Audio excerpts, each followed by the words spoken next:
Easy. Mga anak, kayo nang bahala rito sa bahay ha. Papasok na ako sa trabaho. Tay, teka lang po. Malapit na bukas ko. Maganda po ba tayo? Oo nga po, Tay. Sana po. May handa po tayo. Kahit spaghetti lang po. Okay na po sa amin yan. Basta may handa po tayo.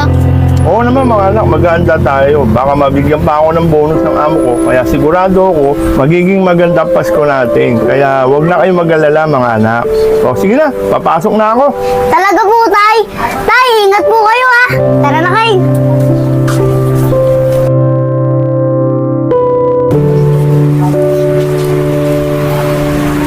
Tagal naman ni Tatay.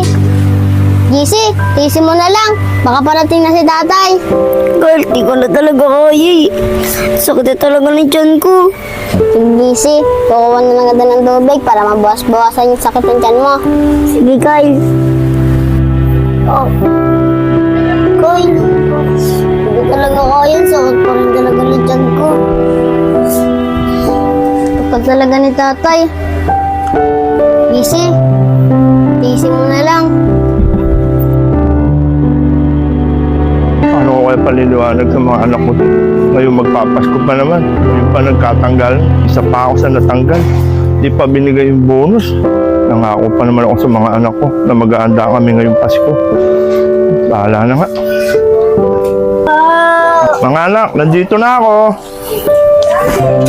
Tay, buti-buto, bating po kayo. Kaganina pa po sumasakay yung dahil ni JC. Ano?